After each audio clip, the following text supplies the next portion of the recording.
TMNT Splintered Fate shell-shocked me with how good it is. It's a roguelike that knows exactly how to make one in this genre, and how to make a Ninja Turtles game that is true to the IP. It's been out for a while and more recently coming to PC and console, with just a short while ago the largest update yet being released. And I expect it to keep getting more updates given the positive reception and the game's narrative so far.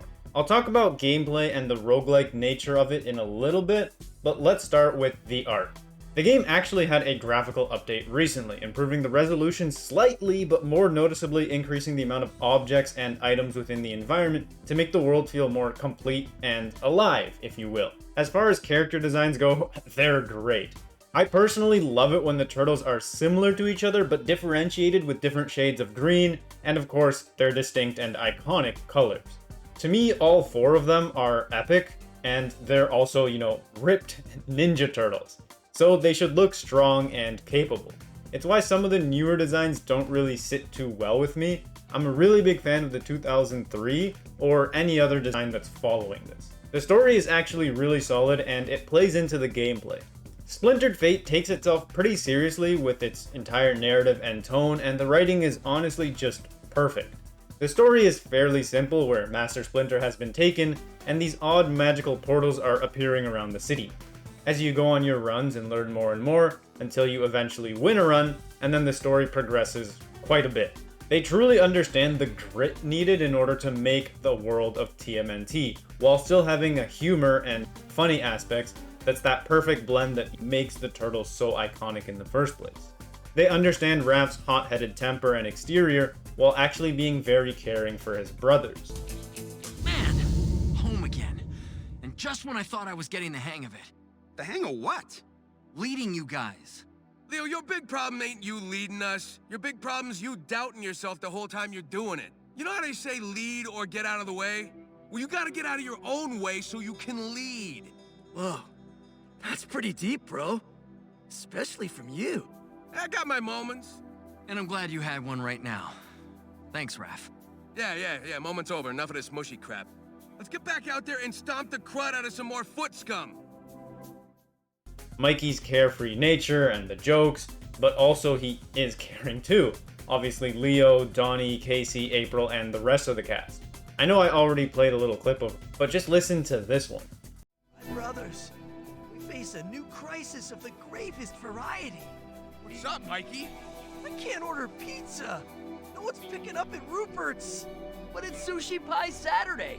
I've waited all week for this. Guys? Not now, Metalhead. We got a real problem here. But I know one's answering at the pizzeria. It's because of the rifts. Rifts? What rifts? What are you talking about, Metalhead? I made a mistake. I was studying the portals and I miscalculated. I only wanted to help.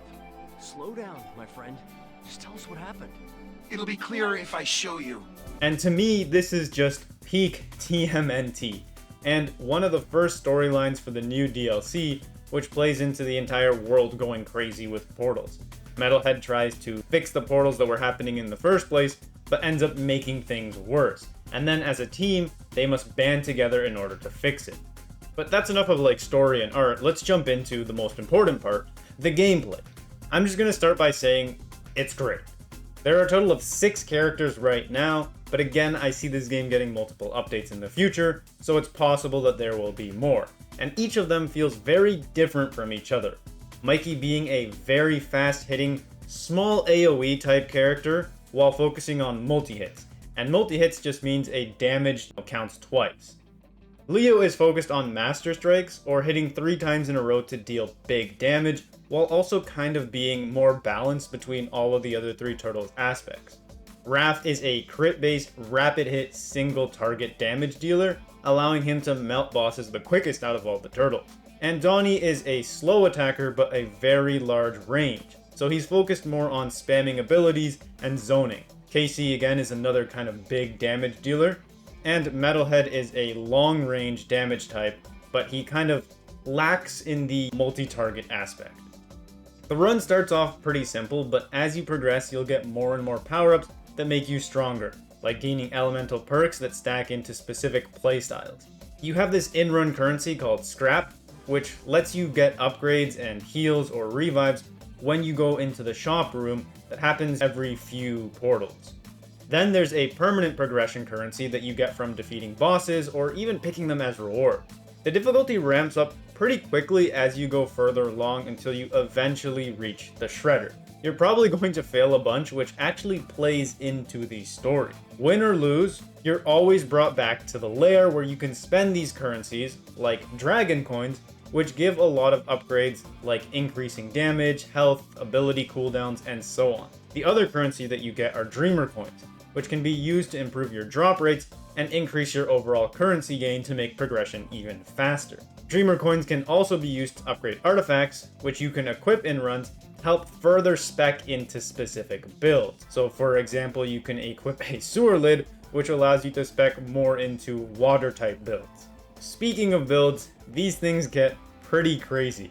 Anything from chain lightning dealing massive damage to super high burst crit and fire damage, water dealing multi-hits, or the most broken one where you become the boss. And thanks to your healing and damage reduction, literally nothing can do anything to you. Right now in the background I managed to recreate a build that my buddy had, and this is where you're just fighting Shredder on the hardest difficulty, and he can't do anything to me. It's absolutely crazy. The first DLC with Casey adds the junk area, which also adds many great moments to the story. Not only that, but it's a nice change of pace from doing the city every single time.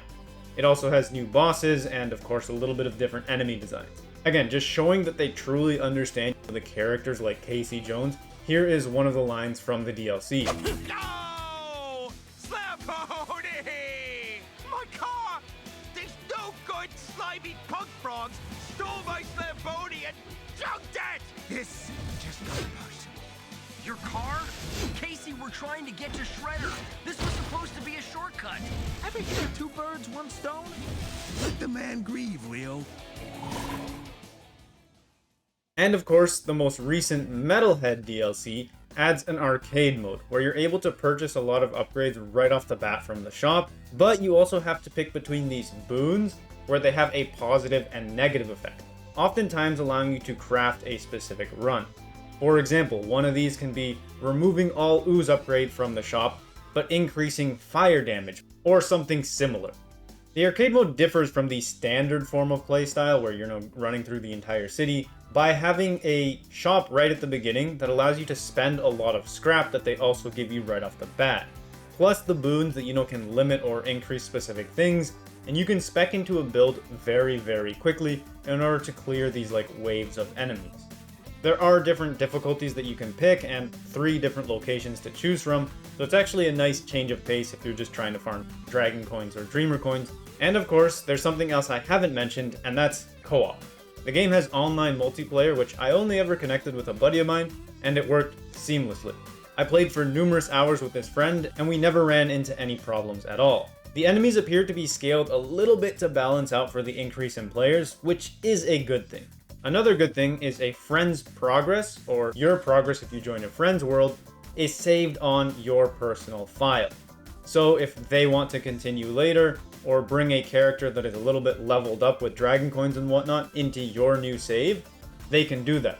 Or vice versa, if you already have a started save, or they already have a started save, but you want to start on a brand new fresh one without any upgrades, you can do that as well.